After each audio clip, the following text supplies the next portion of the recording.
boy finds a crying baby in an abandoned house and decides to seek help. When investigating, the police makes a shocking discovery. 12-year-old Marcus Wheeler had always been a keen observer. Whether he was riding his bike around the cul-de-sac or inspecting the lines in fallen autumn leaves, he noticed details that most other kids his age would have overlooked. On this particular October afternoon, warm sunlight cut through the crisp air, casting golden streaks across the sidewalks of his suburban neighborhood. The breeze smelled faintly of bonfires, and dried leaves scratched softly across asphalt. Marcus was out running a simple errand for his mother, picking up a carton of milk from the local corner store just a few blocks away. She often said that Marcus's extra pair of eyes helped keep her from forgetting groceries, errands, and just about everything else. He never seemed to complain. The short trip allowed him to explore and feed his curiosity about small details in daily life. He had almost reached the store when something else caught his attention. Someone whispering about Blackwood House. 2 kids around his age stood by a lamppost, huddled close, telling tales of ghosts and strange lights seen in the windows of that old Victorian mansion. Marcus slowed his steps, feigning interest in a nearby notice board so he could overhear the conversation. He caught snippets. Everyone says it's haunted. My older brother saw shadows moving around. It's been empty for years. These stories were not entirely new to Marcus. For as long as he could remember, Blackwood House had been a looming figure at the edge of the neighborhood. A large, dark silhouette with peeling paint, spindly turrets, and a wraparound porch that had weathered many storms. Several residents spoke in hushed tones about odd noises or flickering lights spotted in its windows. Most kids would pass the property quickly on their way to school, but the mansion's grim allure had always been a magnet for Marcus's imagination. He completed his chore at the store, paying for the milk with a few crumpled bills his mother had handed him. On the way back home, each step seemed to steer him closer to the decaying mansion rather than the cozy living room that awaited him. Something about those whispered rumors made him want to see Blackwood House for himself. Perhaps it was the mild rebellion of defying cautionary tales, or simply the irresistible tug of a mystery. Either way, he noticed he was walking faster as the structure came into view. From a distance, Blackwood House looked like a painting abandoned halfway through completion. The outer walls had once been painted a deep green, but time had eroded them into patches of pale gray and flecks of rust red. One of the second-floor windows was boarded up, and the porch railing looked like it could give way under the weight of a single step. Yet, despite its dilapidation, there was an undeniable grandeur to the building. Tall stained-glass windows, even covered in dust, hinted at a once elegant interior. Marcus imagined how it might have appeared decades earlier, filled with warmth, guests, and lively conversation. He paused near the withered front gate. Every instinct told him not to cross the property line. His parents had always warned him about wandering onto abandoned properties. Too dangerous, they said, often pointing to rotting floors, unstable beams, or unguarded wells. Besides, rumors of hauntings were enough to deter most sensible kids. But as he stood there, the grand silence of Blackwood House drew him in. The breeze ruffled his jacket, and a swirl of leaves collected against the porch steps. He noticed an old "No Trespassing" sign, half concealed by overgrown bushes and dangling precariously from a rusty chain-link fence. He could leave now, head home, and enjoy the rest of his afternoon without a second thought. Yet, the thrill of an unanswered question pinned him in place. Could the ghostly stories be true? What was really inside those sagging walls?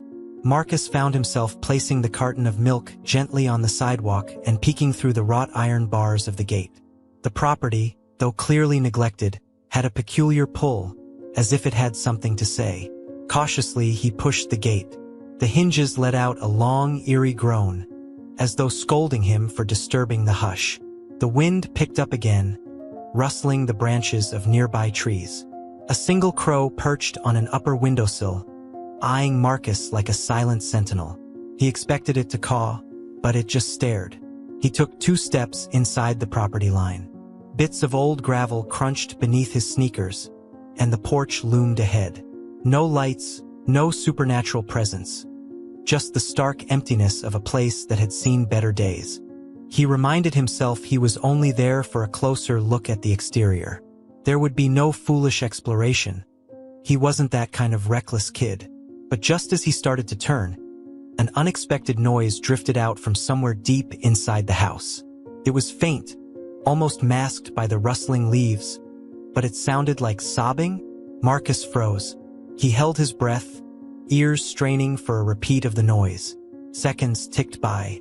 Then came another muffled whimper, so soft he almost doubted his hearing. His heart began to pound. He felt adrenaline surge through him.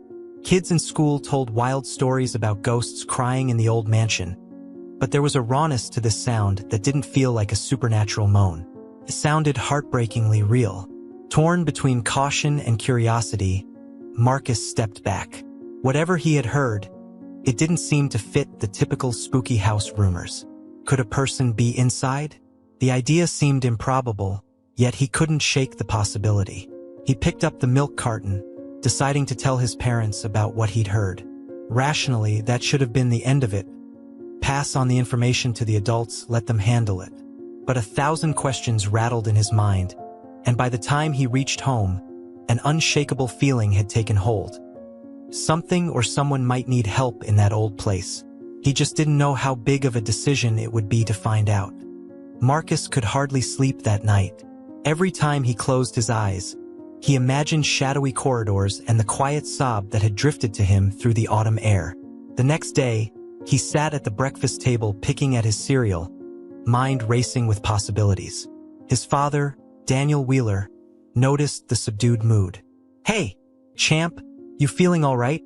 his father asked, concern lacing his voice. Daniel was a mild-mannered accountant, a man who believed in following the rules and caring for one's community. He often reminded Marcus to remain cautious whenever curiosity got the better of him. "I'm fine," Marcus muttered, though his voice was a little shaky. "Just got a lot on my mind." His mother, Rebecca, gave him a warm look from across the kitchen. "School project, or something else?" She was a kind soul, working part-time at a local health clinic, known for her empathetic nature.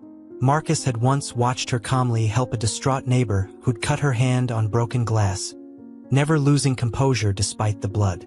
The memory of the faint sob pressed on him like a heavy weight.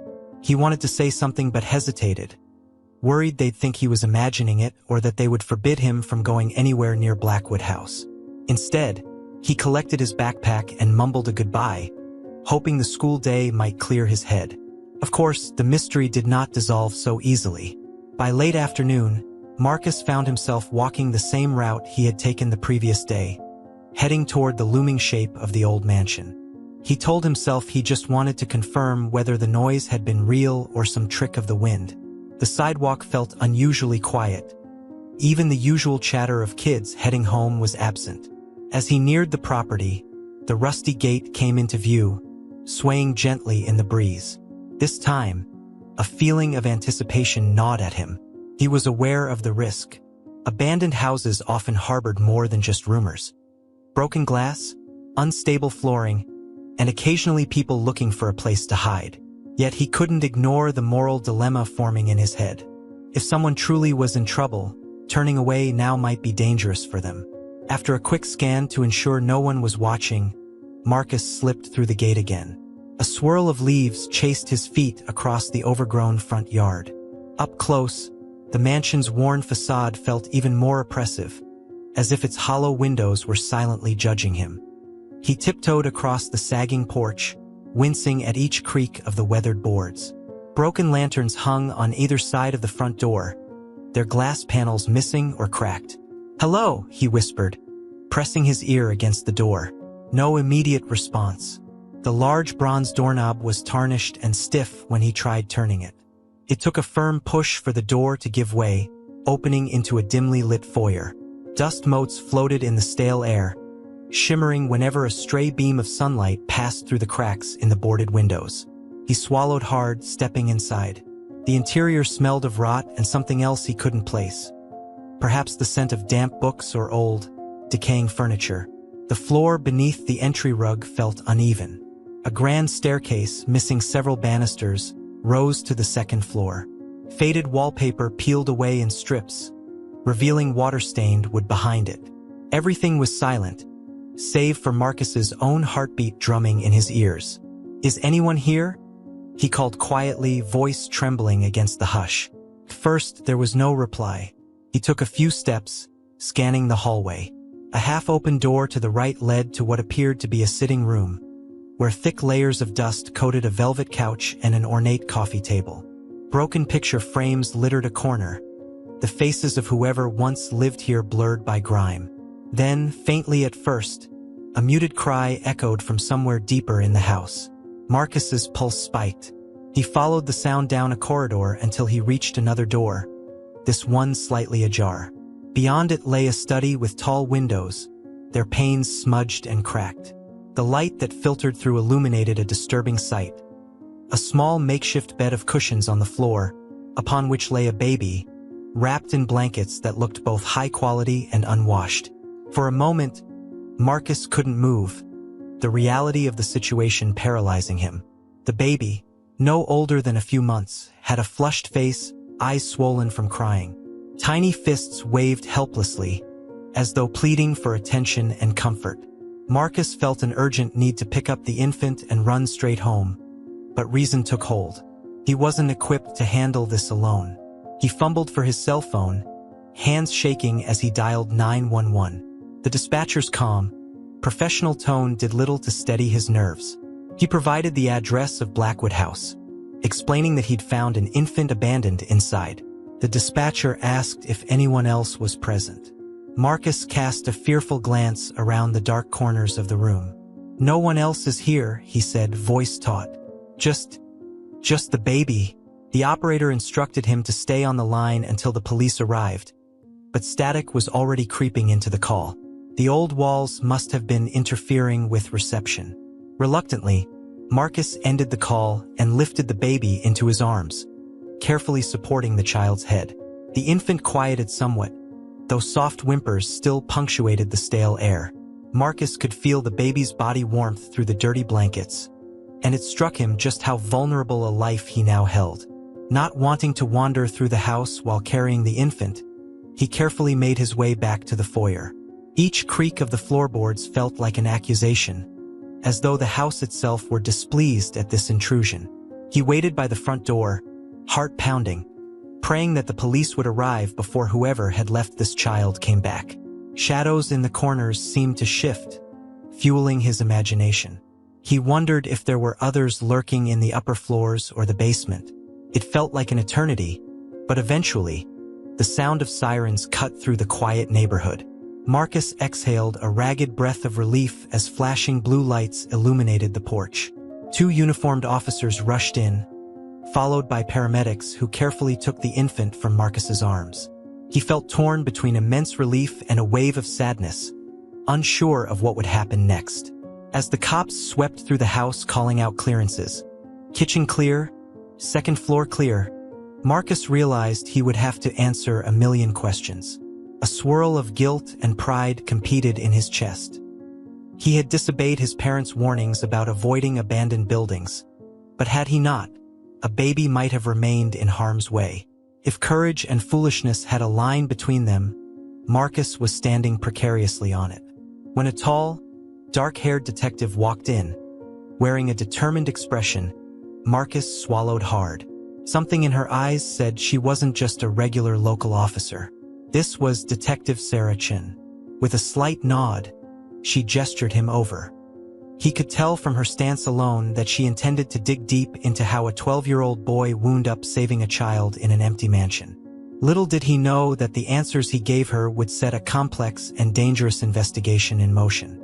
Sitting in the back of a police cruiser, Marcus huddled beneath a thin blanket the paramedics had given him to ward off shock.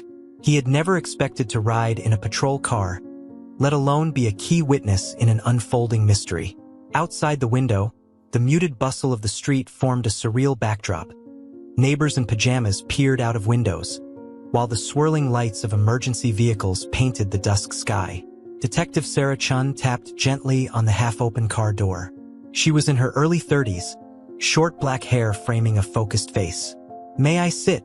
she asked softly, and Marcus nodded. She slid in next to him, setting a notepad on her lap. Marcus noticed her badge glinting under the overhead light. "I'm Detective Chun," she began, voice carrying a calm that belied her intense gaze. "I'd like to ask you a few questions, but first, are you okay? Do you need anything?" Marcus glanced down at his hands, which still trembled slightly. "I'm okay," he managed. "I'm just worried about the baby." Chun nodded. "The infant's with paramedics now. They said it looks like the baby's stable, though underweight. We'll know more after a full medical evaluation." She paused, choosing her words carefully. "Marcus, can you tell me how you ended up in there?" Sighing, he repeated the story from the beginning. Hearing rumors about Blackwood House, catching a faint sob, and deciding to investigate. He admitted that he came back the next day, unable to ignore the possibility someone was in trouble. Chen's pen scratched across her notepad as he spoke, capturing every detail. After he finished, she rested a comforting hand on his arm. "You did the right thing," she said with a slight smile. "Though next time it might be better to bring an adult first. Abandoned properties are often unsafe." Her tone wasn't scolding but carried a note of caution. Marcus nodded, feeling equal parts validated and guilty. A short while later, another officer approached with a question. Detective Chun stepped out, leaving Marcus momentarily alone in the cruiser. He felt the magnitude of the situation settle on his shoulders. The baby was safe for now, but many questions were still unanswered. Who left the infant there? Why? And was there a more sinister thread running through the old mansion's neglected halls? Before long, Detective Chun returned and motioned for Marcus to follow her. Together, they entered the paramedics' van, where the tiny infant lay wrapped in fresh blankets. The baby blinked up at them, large eyes clouded with confusion. Marcus felt a lump form in his throat. "We're checking for dehydration," a medic explained, shining a penlight gently into the infant's eyes. "Also checking for injuries. The baby looks like they were well cared for up until recently." "That's unusual." Marcus and Chun exchanged puzzled glances. Something about the child's pristine but soiled blanket, combined with the half-finished formula bottle an officer had found in the study, suggested that whoever had looked after the infant did so with attentive care, at least initially. Detective Chun scribbled a note, brow furrowing. "Marcus," she said, turning to him, "do you remember seeing anything else in the study that might stand out? Documents, bags, or perhaps a note?" Images flashed in Marcus's mind. A thick layer of dust on wooden shelves, scattered newspapers, and a framed photograph lying face down on a rickety desk. "I saw a photograph," he recalled. "Couldn't make out who was in it. It was mostly covered in dust." Chun nodded, her expression reflecting the many unknowns ahead. She asked him to wait outside while she conferred with other officers, occasionally stepping into the battered mansion to inspect the rooms. Marcus stood on the front porch, arms crossed against the chill. He could see traces of the baby's makeshift bed through the open doorway, a stark reminder of how delicate life could be. Eventually, Detective Chun emerged, dusting cobwebs from her blazer. "The place has signs of recent occupancy," she reported, "but it doesn't look like someone was living here comfortably. More like they had no other choice. The question is, why abandon a baby?" That evening, after a flurry of paperwork and endless questioning, Marcus's parents arrived, frantic with worry. Rebecca wrapped him in a tight hug, scolding him gently for taking such a risk, but also praising him for his compassion. Daniel patted Marcus's back, exhaling a breath that signaled a cocktail of relief and anxiety. Detective Chun approached them, phone in hand. "We're bringing in specialists to look at evidence from the study. Given the baby's condition, we suspect that someone cared for them quite well during pregnancy. But then something changed drastically in the past few weeks. We'll keep you informed." Marcus's mother thanked the detective, placing a reassuring hand on her son's shoulder. The Wheeler family then walked home under the watchful eyes of curious neighbors. For the first time in his life, Marcus felt the weight of real responsibility and the swirling complexities of adult problems. He was a child, yes, but he had stumbled into an adult reality that demanded attention and empathy. That night, as he lay in bed, Marcus replayed the events in his mind. The baby's soft whimpers echoed in his memory, and he found himself both haunted and determined. He vowed to remember every detail, every impression of that dusty study, in case it might help. Though he knew the investigation belonged to the police, he couldn't escape the sense that his sharp eyes and thoughtful nature might uncover something that the grown-ups would overlook. Across town, Detective Chun returned to the station to make phone calls, her mind spinning with leads. She had transferred recently from San Francisco, where she specialized in missing persons cases. This situation felt eerily familiar. A vulnerable individual, well cared for at first, only to end up in mysterious circumstances. As she pored over preliminary reports, the image of a frightened baby in an abandoned mansion wouldn't let her go. She knew from experience that sometimes the smallest clues, or the quietest witnesses, cracked a case wide open. The following morning, a crisp wind swept through the Wheeler household, rattling window panes and bending tree branches. Marcus was already dressed for school when a knock sounded on the front door. Daniel opened it to find Detective Chun, accompanied by a forensic specialist named Officer Bailey, a young woman wearing a gray jacket embroidered with the department's insignia. "We'd like to revisit the mansion," Chun explained. "Marcus told me about a photograph in the study. We're hoping he can show us exactly where he found it. I realize this is an unusual request, but time might be of the essence." Rebecca exchanged worried glances with Daniel, but ultimately they allowed it, provided Marcus remained under close supervision and was brought straight home after. Within the hour, Marcus found himself back at the entrance to Blackwood House, feeling a curious mix of trepidation and excitement. The building loomed as it had before, though now the front yard and porch were scattered with evidence markers, camera flashes, and uniformed personnel combing every inch of the property. Inside, the stale air seemed thicker with so many bodies moving around. Detective Chun guided Marcus to the study while Officer Bailey photographed peeling wallpaper and crumbling baseboards. The makeshift bed was gone, collected as evidence, but a few scattered cushions remained. Marcus pointed to the desk where he had seen the photograph. An evidence bag now lay there, containing the frame he recalled. Officer Bailey carefully opened the evidence bag. The photograph was faded at the edges, but showed a young woman with wavy blonde hair, smiling next to an older couple in front of a wooded lake. The angle suggested a candid moment, full of life and warmth. A small gold plate on the bottom read, "Caroline Lambert, 2018. Summer at Lake Pinehurst." Chun exhaled, eyebrows arching. "Lambert. That's a well-known family in Boston," she murmured, exchanging a look with Bailey. "Philanthropists. Their daughter, Caroline, was rumored to have gone missing a while back." Marcus's ears perked up. "Missing? You think that's her baby?"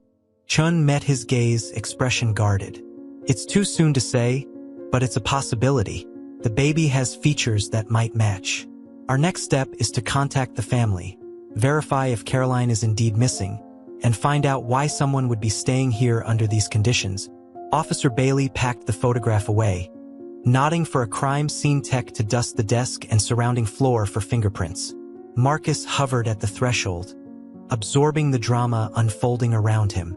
Police officers measured footprints on the dusty floor, calling out to each other about the shoe size. Another group found scraps of half-written notes in the next room, collecting them with tweezers and sealing them in plastic bags. The entire house felt alive with the promise of newly uncovered secrets. As they left the mansion, Detective Chun pulled Marcus aside. "I know this is a lot to take in, but you handled yourself well, especially considering your age. Still, I want you to let us handle the investigation from here." Marcus nodded, part of him relieved to pass on the weight of responsibility. Yet a spark of curiosity lingered. Who was Caroline Lambert, and how did she end up in this decaying old structure? That question echoed through his mind as Officer Bailey drove him back home. Late that afternoon, while Marcus tried to focus on homework, the telephone rang. He overheard his mother's muffled voice, tense yet calm. After hanging up, Rebecca appeared in the doorway, expression unsettled. "That was Detective Chun," she said softly, folding her arms. "It seems the baby has been identified as belonging to the Lambert family. She wanted us to know. in case Marcus hears anything at school or from neighbors. The media might pick up on the story soon. The news left Marcus with a surge of conflicting emotions. Relief that the child was identified and anxious curiosity about the fate of Caroline Lambert. He was old enough to recognize that people from wealthy families didn't just vanish without it becoming front-page news. Yet, here was a baby found in an abandoned house, with no sign of the mother, except a weathered photograph. That night, as he scrolled through local news on a tablet, he found a brief article speculating about the mansion discovery. It mentioned an unidentified infant recovered from an abandoned property, and that the police were actively investigating ties to a missing person case. Comments below the article ranged from sympathy for the baby to baseless rumors about cult activity. Marcus felt a wave of discomfort reading it all. Meanwhile, Detective Chun worked late into the night at the station, piece by piece forming a timeline of Caroline's disappearance. The well-known Lambert family had reported her missing months ago, though details were sparse. She had been a promising medical student, known for her intelligence and dedication. A rift with her family had led to a period of estrangement. Why or how she ended up at Blackwood House was still a puzzle. Even more puzzling was why an otherwise privileged young woman would live amid dust and decay, pregnant and isolated. Forensic analysis confirmed that the blankets wrapping the baby were of high quality, likely bought from an upscale children's boutique. Yet the child showed signs of recent neglect, diaper rash and mild dehydration. Chen's colleagues posited that someone had cared well for the baby early on but perhaps was forced to abandon him. The detective's mind swirled with theories.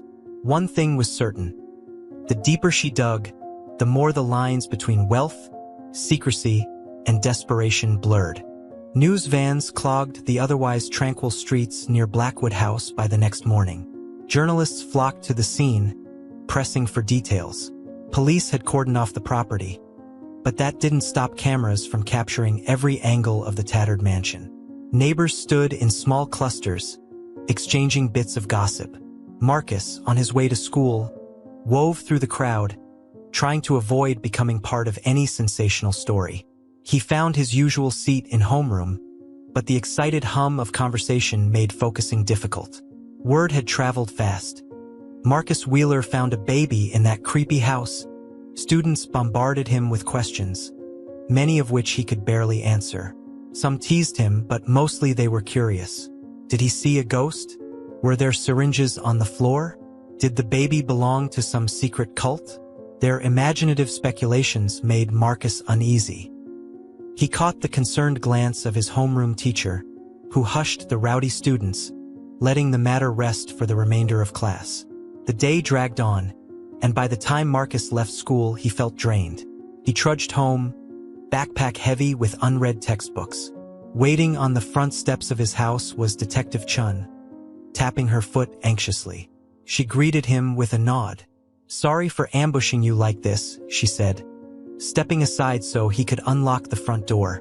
"I've just spoken with the Lambert family's lawyer. Caroline's parents refused to speak publicly, but they've confirmed that Caroline went missing several months ago, right after a falling out. They also confirmed the baby is hers. Though we don't have official DNA results yet." Marcus set his backpack down in the foyer, listening intently. If they know Caroline was missing, why didn't they look in places like Blackwood House? That seems odd. Chun sighed, scanning the living room as if searching for a discreet conversation spot. Apparently, Caroline was estranged from them and left no clues about where she might go.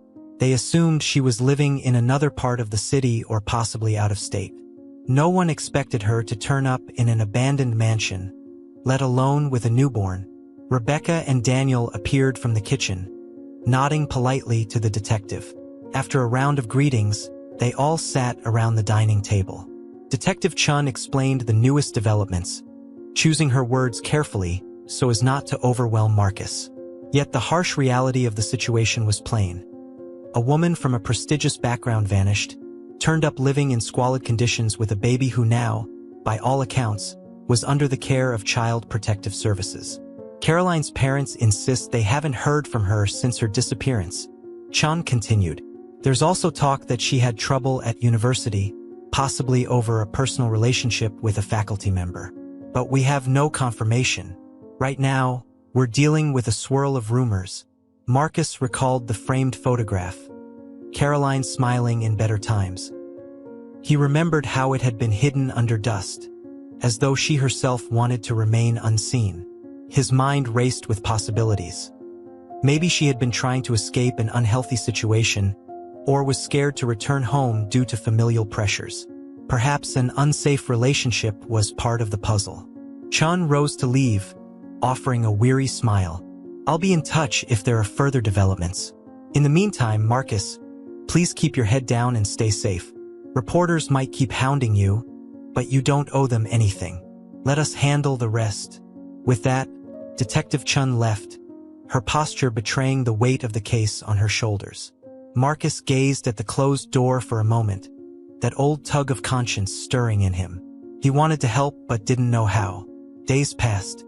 Autumn leaves continued to fall, blanketing the neighborhood in a mosaic of reds and golds. The media frenzy gradually died down as new headlines took over. Yet, for those directly involved, the tension remained. Marcus found little else to think about, replaying details from the dusty study, searching his memory for any overlooked clue. The baby's cry still echoed in his mind, a constant reminder of how precarious life could be. One blustery afternoon, a black sedan pulled up outside the Wheeler home. Marcus peered through the curtains, heart lurching when he recognized the driver stepping out. It was Charles Lambert, Caroline's father, a man known for his philanthropic work and austere manner. Dressed in a tailored suit, he made his way to the door, hat in hand, shoulders tense. Rebecca answered, her polite greeting subdued. Charles asked if he might speak with Marcus, explaining he wanted to extend his gratitude.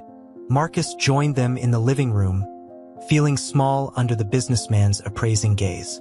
I wanted to thank you, son, Charles said quietly, voice trembling just enough to betray his emotional turmoil. You saved my granddaughter's life. None of this should have happened. My wife and I well, we're still in shock. Marcus shifted uncomfortably. I'm glad she's safe. I just wish that Caroline was okay, too. Charles swallowed hard. We all do. We've had difficulties with our daughter, but we never imagined she'd vanish like this. He paused, glancing around the modest but cozy living room. The truth is, we're concerned something terrible happened. Caroline wouldn't just abandon her child. No matter how angry she was, Marcus chewed his lip, recalling the atmosphere in Blackwood House. It hadn't felt like a place someone would choose to stay without reason. Before he could respond, Charles dug into his coat pocket, producing a small envelope. This is for you. Just our way of saying thanks. It's not much, but, he trailed off, pressing the envelope into Marcus's hands. Marcus looked to his parents, uncertain. Daniel and Rebecca thanked Charles for his generosity but insisted it wasn't necessary. Charles offered a wan smile, eyes heavy with worry, and left soon after.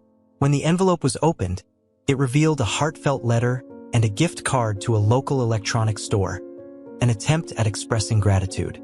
Marcus felt more uncomfortable than ever. He wasn't in this for rewards, he wanted closure. That evening, as the sun dipped below the horizon, painting the sky in oranges and pinks, Marcus sat on his bed, rereading Caroline's name in the letter from Charles Lambert. He remembered the baby's tiny face, the muffled cries that had haunted him enough to push open the mansion door. A surge of resolve flowed through him. He had stumbled into this case by chance, but something told him it wasn't over. For Caroline Lambert's sake, and for the baby he had temporarily cradled in his arms, he hoped someone would piece together the rest of the puzzle before it was too late. Outside, the chilly wind carried echoes of changing seasons, drifting across the empty streets. Blackwood House, now under tight police supervision, stood as a silent monument to the mysteries it sheltered. And somewhere, Marcus suspected Caroline Lambert was out there, caught in a story that had yet to be fully told. Below are the final 5 chapters, chapters 6 through 10, continuing directly from where the previous installment ended. The narrative weaves together the discoveries made so far, culminating in a resolution that addresses every crucial plot thread. Care has been taken to avoid unnecessary repetition, ensuring a cohesive and satisfying conclusion. The total word count is approximately. Detective Sarah Chun eased her sedan into a narrow parking space outside a mid-century building on Boston University's medical campus. Early morning light shimmered off the glass facades across the street, and students bustled around in white coats, discussing research or sipping coffee to prepare for the day. She had arrived to speak with Dr. James Whitman, the professor rumored to have been intimately involved with Caroline Lambert. Officially, Chun was here as part of her missing person investigation. Unofficially, she wanted to find out how the professor fit into the puzzle. Chun had arranged the meeting through the university's administration, presenting her badge and stating that new information had emerged regarding Caroline's disappearance. The department chair had been cooperative, albeit guarded. Whitman was highly respected, known for his groundbreaking research and charismatic teaching style, so the idea that he might be connected to something sinister caused discomfort among the faculty. Stepping into the main atrium, Chun smelled fresh paint and disinfectant. An assistant guided her to an office lined with academic journals and framed diplomas. Dr. James Whitman rose from behind a sleek desk, greeting her with a brief nod. He was in his early 40s, tall, with neatly combed brown hair and an air of practiced confidence. His polite smile seemed genuine, but his eyes flickered with guarded curiosity. "Detective Chen, it's a pleasure to meet you," he began, gesturing for her to take a seat. "I understand this is about Caroline Lambert. Such a tragedy. Please, how can I help?" Chun recognized the carefully measured tone of someone adept at speaking to officials. "Yes, Dr. Whitman, thank you for meeting with me. Caroline's family mentioned she was a promising student of yours. We also have reason to believe you and Caroline may have had a personal relationship. Can you shed any light on her circumstances before she disappeared?" Whitman's expression grew solemn. "I was one of Caroline's mentors. She showed remarkable aptitude in medical research, especially in pediatric care. It's true our relationship extended beyond mere professor and student, but it was entirely consensual. We had to keep things discreet. University guidelines frown upon such entanglements." Chun studied his posture for signs of falsehood. "When was the last time you spoke with her or saw her in person?" He paused, eyes drifting to the ceiling as if sifting through a mental calendar. "We had an argument months ago. Caroline believed I was too protective, always urging her to reconcile with her parents. She felt she needed to forge her own path. After that confrontation, she ghosted me. I tried reaching out, but her phone was disconnected. Her sudden withdrawal alarmed me, but given her strong-willed nature, I assumed she was taking time for herself." Chun allowed a beat of silence to pass. "Did you know she was pregnant?" He exhaled slowly, lines of tension creasing his forehead. "I had my suspicions, but Caroline never confirmed. She was secretive about personal matters. I'll admit, if the child is hers, there's a chance I'm the father. I'm not proud of the situation, but that's the honest truth." Detective Chun took careful notes. "Have you any theories on why she'd hole up in Blackwood House of all places?" Whitman's shock seemed plausible. "That rundown mansion? I've heard rumors about it. Didn't realize anyone used it. Caroline never mentioned it to me." The conversation concluded with Dr. Whitman offering to provide phone records and any relevant emails, claiming he wished to see Caroline found safely. Though he appeared forthcoming, Chun couldn't shake the feeling that something in his answers rang hollow. She left the campus and decided to contact forensics to determine if any trace evidence linked Whitman's phone or credit cards to the area around Blackwood House. Meanwhile, across town, Marcus Wheeler sat in his middle school lunchroom, half-heartedly chewing on a peanut butter sandwich. Rumors about the abandoned baby had mostly died down, but a handful of classmates still asked him about his detective work, a moniker that made him blush. He wished the situation could vanish into thin air, yet every time he closed his eyes, he recalled the child's frightened cries. After school, he found Detective Chun waiting for him outside the wrought iron fence. She greeted him with a kind smile. "Marcus, I wanted to update you and your parents on the investigation. May I walk with you? They strolled together through the neighborhood, autumn leaves crunching underfoot. Marcus appreciated her warm demeanor. She was firm but never belittled his curiosity. Did you find out anything new about Caroline? He asked quietly. Chen nodded, choosing her words carefully. We're still investigating, but we have leads on someone who might have tried to contact her shortly before she disappeared. Also, the baby's official paternity is pending. If the father is who we suspect, that might explain certain property transactions we've been examining. The corners of Marcus's mind itched with curiosity. Property transactions? Chun gave a gentle laugh. I'm not sure how much I can reveal right now, but let's just say the old mansion is connected to a string of properties purchased under shell companies. It's complicated. The team and I are following the money. Marcus realized how large and interconnected the world of adult secrets could be. His impulsive decision to enter that decaying house had peeled back a layer of everyday normalcy, exposing something darker and more tangled than he'd ever imagined. He decided that he could be an observer, a quiet helper, and trust that Detective Chun would navigate these hidden corridors of power and deceit. By the time he reached his front door, he felt strangely relieved. There was an immense gravity to what was unfolding, but he no longer felt alone. Chun promised to keep him and his parents informed, urging him to stay safe and to focus on school. As she departed, Marcus recognized in her eyes a determination he'd come to admire. She would not let Caroline's fate remain shrouded in mystery, no matter how many obstacles sprang up in her path. A steady rain fell over Boston that weekend, turning sidewalks glossy and making the city lights shimmer against the damp streets. Detective Chun sat in her cramped office, reviewing a thick stack of files obtained from the local courthouse. Each page listed property purchases in the suburbs outside the city center, some under the name of philanthropic trusts, others bought by limited liability companies that functioned like protective shells. A pattern emerged, multiple deeds traced back indirectly to Dr. James Whitman. Her phone buzzed. It was an update from the forensics lab.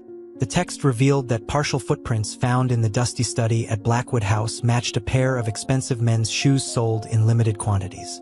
A purchase record indicated a credit card linked to Whitman. Coupled with the property connections, a picture was beginning to form. He had visited the house possibly more than once and had reason to keep its occupancy hidden. Chun dialed Whitman's number. His voice answered with the same polite composure, though a slight edge of tension now laced his words. Detective, is there progress on locating Caroline? There is. Some developments raise further questions, Chen answered. I'll need you to come in for a more detailed statement. Whitman's response was non-committal, stating only that he was busy with lectures and labs, but that he'd comply soon. She hung up, unsettled by his evasiveness. If he was innocent, why conceal his activities? Later that day, Chun visited the Lambert mansion, a sprawling estate behind tall wrought iron gates and manicured hedges. Charles and Margaret Lambert greeted her in a grand foyer dominated by a crystal chandelier. They led Chun into a sitting room filled with antiques and family portraits. A large fireplace crackled, chasing away the damp chill from outside. Chun got straight to the point. We believe Caroline gave birth at or near full term, but we can't confirm where. We also have indications that a figure close to her may have been instrumental in her disappearance. She paused, letting the weight of her words settle. Dr. Whitman is under investigation. Charles's jaw tightened. I suspected as much, he said quietly. They were close, too close. I warned her about fraternizing with a mentor, but she wouldn't listen. His wife, Margaret, rubbed her temples. We tried to get her to see reason. We never objected to her personal relationships because of snobbery. We just felt something about Whitman was off. His influence over her grew, controlling. Chin nodded. Did Caroline ever mention finances or property deals involving Whitman? Margaret shook her head. Not to us, but she hinted that he had a side project that wasn't exactly above board. We thought it was just campus gossip. After gleaning more background, Chun exited the estate, her mind swirling. The Lamberts seemed genuinely concerned for their daughter's welfare, though it was clear they had difficulty articulating familial conflict. She reminded herself that a wealthy family's secrets could be just as complex as anyone else's. Meanwhile, Marcus spent the rainy day indoors. He tried finishing homework at the kitchen table, but his mind kept drifting to Caroline, the baby, and the possible involvement of Dr. Whitman. Snippets of overheard conversations replayed in his head. Every detail in his memory, the creak of the mansion's steps, the dust patterns on the study floor, the half-burnt candle he'd glimpsed in an upstairs hallway, took on new significance. He wondered if Detective Chun had discovered that candle or noted the brand. Perhaps an overlooked piece of wax held crucial evidence. Late in the afternoon, there was a soft knock at the Wheelers' front door. Marcus answered to find an unexpected visitor, a young graduate student named Ellen Sawyer, who introduced herself as one of Whitman's lab assistants. She was in her mid-20s, wearing a soaked raincoat and holding a folder close to her chest. "I'm sorry to show up unannounced," she said, voice trembling. "Are you Marcus Wheeler? The boy who found that baby?" Marcus nodded, puzzled. "Yes. My parents are in the living room if you need to talk to them." Ellen shook her head. "Actually, I'd like to speak to you. I have information about Dr. Whitman that might be important." He glanced back anxiously, unsure if letting a stranger in was wise. "Let me get my mom and dad." Moments later, the three of them sat with Ellen in the living room, the folder of papers resting on the coffee table. Ellen looked exhausted, dark circles under her eyes. "Dr. Whitman is brilliant, but not ethical. I don't want to go to the police until I'm sure of what I'm holding." She opened the folder, revealing financial records, cryptic lab notes, and property documents. "This is an outline of a medical research program Dr. Whitman established. It's unregistered and uses subjects without proper consent. Caroline discovered it, tried to expose him, and vanished soon after." Marcus stared, heart pounding. "You think Caroline is in danger because of him?" Ellen nodded, voice cracking. "Yes. She was collecting evidence, confiding in me that she was terrified. Then one day she just disappeared. Whitman put a freeze on her campus access. He told staff she had mental health issues. I wasn't sure what to believe until I saw the news about the baby." Daniel Wheeler rubbed his eyes. "You need to take this to Detective Chun." Ellen nodded. "I will, but I was afraid Whitman might have eyes everywhere. I know you're connected to the case in an unusual way, Marcus. I figured if I showed you these documents, you'd help ensure they reach the right hands without them magically vanishing." Marcus's chest felt tight. The enormity of the situation was overwhelming, but he recognized this was the missing piece Detective Chun needed to move forward. Carefully, Rebecca Wheeler placed a comforting hand on Ellen's shoulder. "We'll get these into the right hands." Despite the swirling fear, Marcus felt a quiet sense of purpose. He might be just a kid, but he had stumbled onto something big, and now a brave lab assistant was risking her safety to reveal the truth. They arranged a time to meet Detective Chun the next morning, confident that the final pieces were falling into place. Detective Chun spread the new documents across her desk at the local precinct. Ellen Sawyer had handed them over an hour earlier. With each page, Chen's heart pounded. Lab reports, property transactions, and personal correspondence painted a grim picture. Dr. Whitman had established a network of covert medical trials, purchasing neglected properties where he could discreetly house subjects for experimental treatments without oversight. The notion was chilling. Caroline, in discovering his secret, became a liability. Chun reached for her phone, intending to get a warrant. The precinct captain approved the move without hesitation. She also contacted the Lamberts, explaining the revelations and cautioning them to stay on alert. In the swirl of new developments, Chun nearly forgot to coordinate with Child Protective Services about the baby, but a quick call confirmed the infant was stable, placed with a loving foster family until the mother's fate was determined. When she contacted Whitman's office, he was not answering. A clerk reported he was away at a conference, though that detail had not been on his schedule. Chun suspected he was on the run or, at the very least, anticipating a confrontation. She dispatched a small team of officers to keep watch on his known properties. If he showed up, they would be ready. While the police prepared to raid any locations linked to Whitman's clandestine research, Marcus found himself pacing in his living room. Restlessness gnawed at him. He couldn't focus on any of his usual activities. The sense that events were reaching a critical juncture made the everyday routine of homework and chores feel trivial. Watching the clock, he waited for word from Detective Chun, hoping for news about Caroline's whereabouts. As night fell, the phone rang. It was Chun. Her voice crackled with urgency.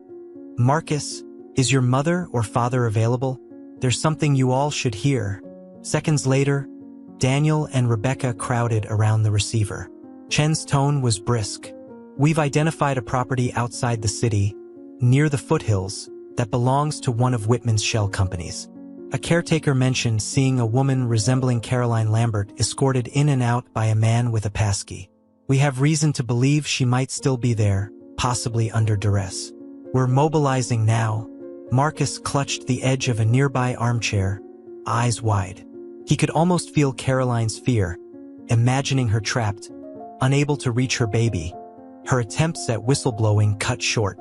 Detective Chun continued, "I wanted you to know because this is all about to break open. If Caroline is found and stable, we'll get her immediate medical attention and contact the Lamberts. I'll keep you posted." That night brought little sleep for the Wheeler family.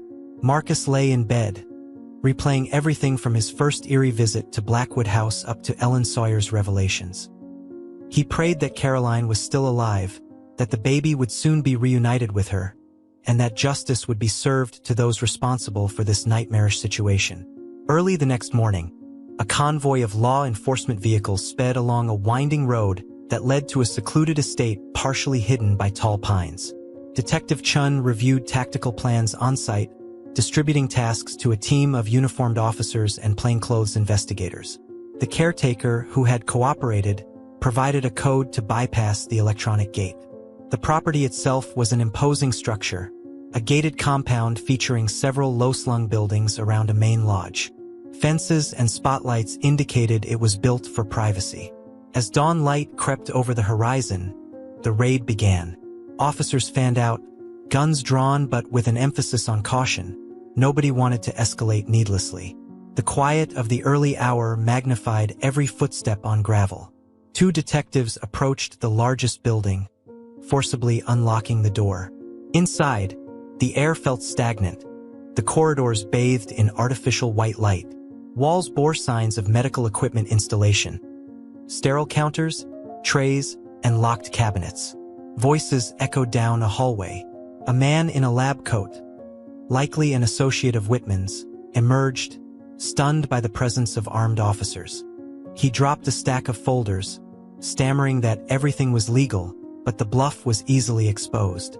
Within minutes, multiple staff members were detained, providing information about forced research trials under Dr. Whitman's command.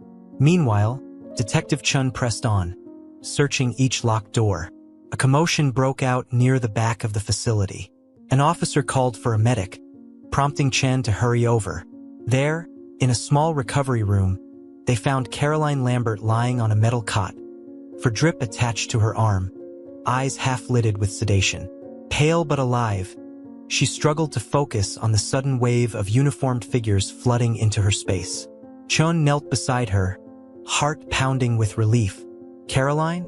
We're here to help," she murmured. Caroline blinked, tears forming as recognition sparked. "Please, my baby," she whispered, voice weak. "I had to leave her so someone would find her." Gently brushing damp hair from the young woman's forehead, Chun reassured her that the baby was safe and in good hands. The scene around them was chaotic, but the most critical objective had been met. Caroline was alive. An ambulance was summoned to transport her to a reputable hospital, where doctors could treat the aftermath of whatever research or sedation she'd been subjected to. As paramedics carried Caroline out, Dr. James Whitman was nowhere to be found on the property. Though other staffers had been apprehended, the man at the center of it all had vanished yet again, leaving behind only the twisted remnants of his secret project. Chun vowed to track him down, holding Caroline's trembling hand briefly before letting the paramedics secure her. The detective promised, "We'll get him, and you'll be safe now." Outside, the sun rose over a scene of confrontation and liberation. Flashing lights revealed the extent of Whitman's operation. Rooms filled with unethical medical records, sedation logs, and patient histories. Despite the horrors uncovered, hope glimmered. Caroline was rescued, the baby would soon be reunited with its mother, and the final pieces of the puzzle were falling into place. Detective Chun stepped aside to phone the Wheelers, delivering the news that the chain of events started by Marcus's intervention had led to a critical turning point. Marcus listened on speakerphone as Detective Chun revealed that Caroline had been found. Relief mixed with an electric sense of triumph. He, his parents, and even the neighbors who had followed the story closely felt a collective burden lift. Yet one question loomed. Where was Dr. Whitman? While Caroline received emergency care, Chan and her team delved into the evidence seized from the compound, establishing formal charges. Statements from staffers and documentation were damning. Unauthorized drug trials, false patient records, coerced confinement. Caroline, it appeared, had refused to support these unethical studies, intending to expose them once she'd gathered enough proof. In retaliation, Whitman had manipulated her financially and psychologically, eventually confining her to the private facility to keep her silent. The Lambert family arrived at the hospital early that afternoon. Margaret Lambert rushed into Caroline's room, embracing her daughter despite the IVs and monitors. Charles followed behind, tears in his eyes. Their reunion, fraught with apologies and relief, became a moment of emotional catharsis. Caroline, too exhausted to speak in detail, simply wept in her mother's arms. By evening, the baby was brought in under the watchful eye of Child Protective Services. The sweet moment when Caroline cradled her infant again sent a wave of compassion through even the most stoic hospital staff. She whispered words of comfort, tears of gratitude staining her cheeks. Detective Chun, standing at the threshold with medical staff, felt her throat tighten. Such moments reminded her why she fought tooth and nail against injustice. Meanwhile, Marcus and his parents visited the hospital at Caroline's request. They stood awkwardly outside her door, unsure if the timing was right. A nurse peeked out, nodding that they could enter briefly, so in they went. The scene was intimate. Caroline sat propped by pillows, holding her baby close. She glanced up, eyes still red from crying, but a small smile emerged. "You're Marcus," she said, voice raspy. "I owe you everything. If you hadn't come looking..." Marcus blushed. I'm just glad you're safe," he managed, shifting from foot to foot. He added softly, "When I heard the baby crying, I just couldn't walk away." Caroline's gratitude was overwhelming. "Thank you," she said, glancing at her baby's sleepy face. "I hid her in that house because I knew local kids sometimes explored there. It was my only hope. I left documents and the photo, praying someone would connect the dots." Rebecca Wheeler placed a hand on Caroline's shoulder, her own eyes misty. "Your bravery saved your child and exposed Dr. Whitman's crimes." Caroline nodded, though guilt threaded her expression. "I couldn't protect her for those first weeks of her life, but maybe now, she'll have a future free of fear." Detective Chun quietly entered, offering updates on the hunt for Whitman. Local airports had been alerted, roads monitored, and his university office sealed. Within hours, a tip came in from a small charter airfield. A man matching Whitman's description attempted to rent a plane but fled when asked for identification. With every passing minute, the net tightened. Later that night, Marcus and his family returned home, hearts still pounding from the encounter with Caroline. They couldn't stop discussing the courage she'd shown. The unexpected strength gleamed from her maternal instinct and the labyrinth of conspiracies she had navigated. Marcus felt changed by the experience. No longer merely a curious 12-year-old, but someone who had witnessed both the darkness of human greed and the power of individual compassion. For the next 2 days, headlines blared about Dr. Whitman's illicit activities. News stations interviewed former patients, some of whom described suspicious incidents or pressured participation in experimental therapies. University faculty scrambled to distance themselves from the scandal, claiming ignorance of Whitman's shadowy side. Rumors circulated about hush money and falsified research data. The entire city buzzed with outrage that such a scheme had operated under their noses. At last, Word arrived that law enforcement agents had apprehended Whitman in a motel north of Boston. He'd been traveling under an alias, presumably trying to wait out the heightened surveillance until he could flee the region. Police found him with false documents, a large sum of cash, and a loaded handgun. When the news broke, a palpable wave of relief spread through the hospital corridors, the Lambert estate, and the Wheeler household alike. The threat that had loomed large was now firmly in custody, awaiting trial on multiple felony charges. For Caroline, justice was finally within reach, though her recovery, both physical and emotional, would take time. For Detective Chun, a career built on missing person cases now had another success story, albeit one that tested her resolve. For Marcus, the entire ordeal signaled a profound lesson in empathy and courage. As the final pieces of the investigation snapped into place, the entire community prepared for an ending that might, at last, bring healing and closure. 2 weeks had passed since Dr. Whitman's arrest. Autumn's fiery palette had begun to fade, leaves scattering across Boston streets in a farewell gesture to the season. Inside a bright hospital conference room, the legal proceedings ramped up. Lawyers circled around the case like hawks, collecting statements and building arguments. Caroline Lambert, though still frail, managed to record her official testimony from her hospital bed. Detective Chun, the Lamberts, and various support personnel coordinated to ensure that Whitman's manipulations would face the full brunt of the law. Marcus Wheeler, however, saw only small fragments of this whirlwind. His life had begun slipping back to normal school, chores, occasional outings with friends. Yet the events of the past weeks had redefined his perspective. Every time he looked at the grocery store on the corner, he recalled how an ordinary errand had led him down a path of moral responsibility.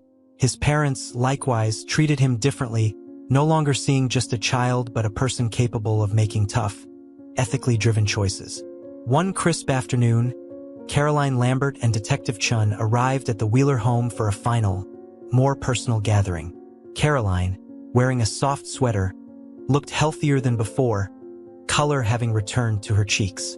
She carried her baby in a snug wrap, the infant's bright eyes taking in the world. Detective Chun followed with a small gift bag, a rare smile gracing her otherwise focused demeanor. They settled in the living room, exchanging pleasantries and cups of warm cider. Marcus couldn't help stealing glances at the baby, who gurgled and fidgeted, blissfully unaware of the turmoil that had surrounded her birth. Caroline noticed his curiosity and gently invited him to hold the baby if he felt comfortable. Tentative but eager, Marcus cradled the tiny form, recalling with vivid intensity the day he first found her in that dusty old study. Caroline's eyes shone with gratitude. "She's safe now because of you. I'll never forget that." Rebecca Wheeler brushed away a tear. "We're just relieved that all of this ended without greater tragedy."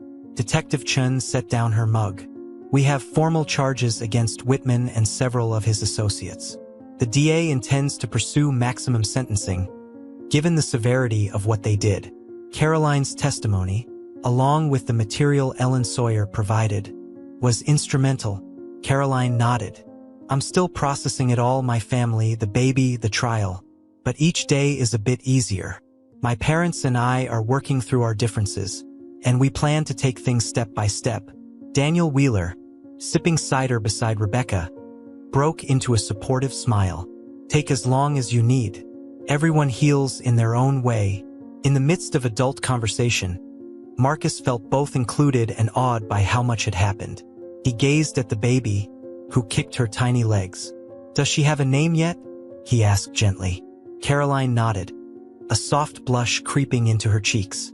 "I've chosen Grace." It seemed fitting, given the miracle of her safe rescue.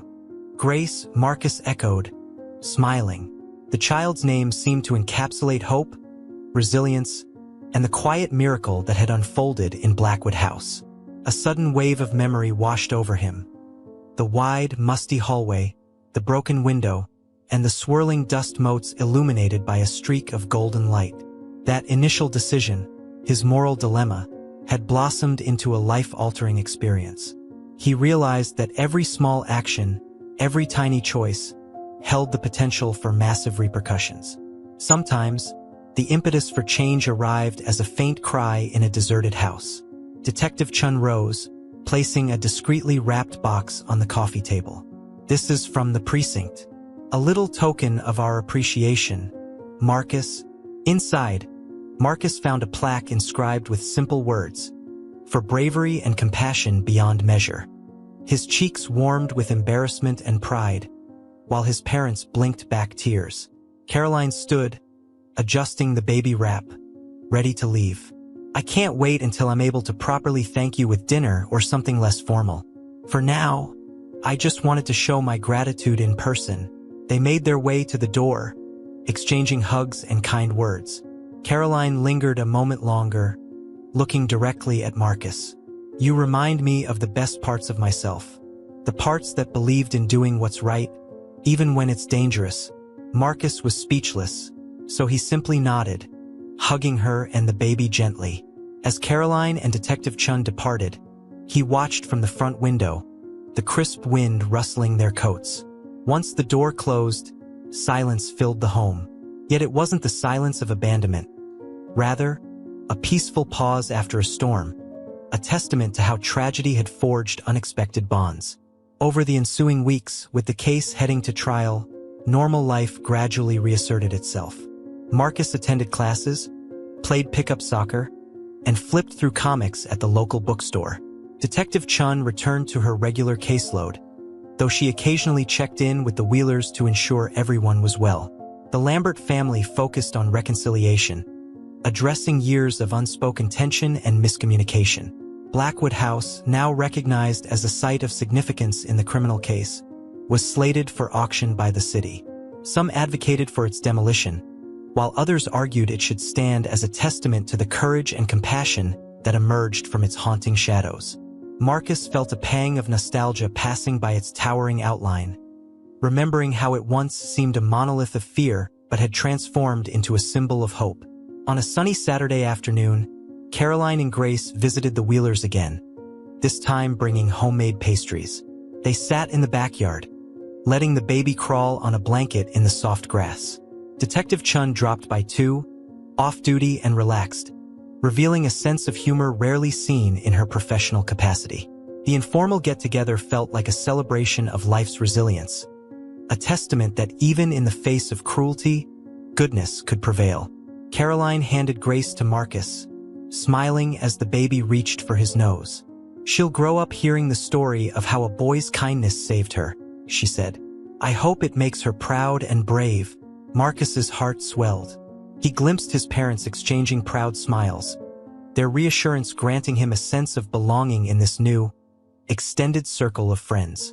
He felt Detective Chen's hand on his shoulder, a silent affirmation of his role in unraveling a complex tragedy. Epilogue in motion. As the afternoon sun lit up the yard, Marcus reflected on how a single choice had ignited a chain reaction. He'd followed a mysterious cry, disobeying his parents' warnings, motivated by an inner voice that demanded compassion. That choice led to Caroline's rescue, Grace's protection, and the downfall of an insidious operation. In time, Dr. Whitman would face a courtroom, and Caroline would navigate her path toward healing. Standing there, he realized that sometimes the greatest journeys start not with a grand plan, but with a small step guided by conscience. And though life would undoubtedly move forward, weaving new mysteries and challenges, the echoes of Blackwood House would remain with him always, a reminder that the faintest cry could become the strongest catalyst for truth, hope, and the binding power of compassion.